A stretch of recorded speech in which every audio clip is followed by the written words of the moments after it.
آپ پہلے یہ ویڈیو دیکھیں پھر میں آپ سے بات کرتا ہوں۔ غوث اعظم شیخ عبد القادر جیلانی دے نہیں سکتے، اور عقیدہ ہونا چاہیے، یقین ہونا چاہیے، وہ دیتے ہیں۔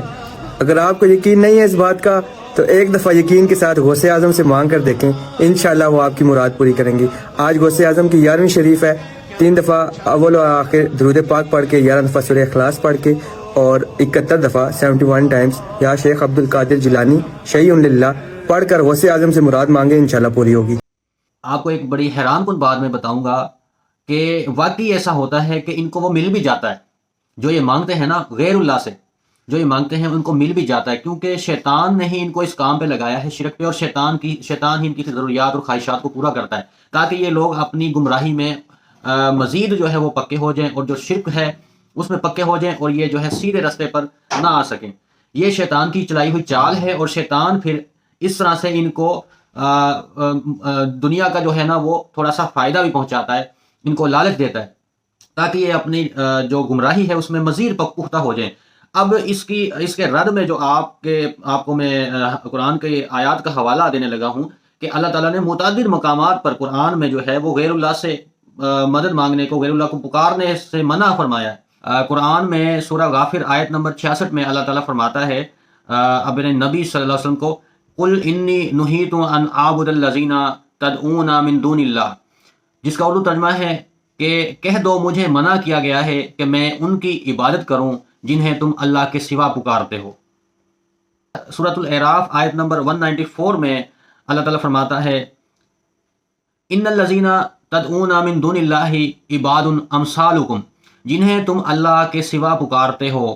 وہ بھی تمہاری طرح بندے ہی ہیں۔ اسی طرح سورہ یونس میں آیت نمبر 106 میں اللہ تعالیٰ فرماتا ہے، وَلَا تَدْعُ مِن دُونِ اللَّهِ مَا لَا يَنْفَعُكَ وَلَا يَضُرُّكَ فَإِن فَعَلْتَ فَإِنَّكَ إِذًا مِنَ الظَّالِمِينَ، اور اللہ کے سوا ایسے کسی کو نہ پکارو جو نہ تمہیں نفع پہنچا سکے اور نہ نقصان، اور اگر تم نے ایسا کیا تو یقیناً تم ظالموں میں سے ہوگے۔ سورہ فاتر کی آیت نمبر 13-14 میں اللہ تعالیٰ فرماتا ہے، والذین تدعون من دونہ ما یملکون من قطمیر ان تدعوہم لا یسمعوا دعاءکم ولو سمعوا ما استجابوا لکم، جس کا اردو ترجمہ ہے، جنہیں تم اللہ کے سوا پکارتے ہو وہ کھجور کی گٹھلی کے چھلکے کے بھی مالک نہیں ہیں، اگر تم انہیں پکارو تو وہ تمہاری دعا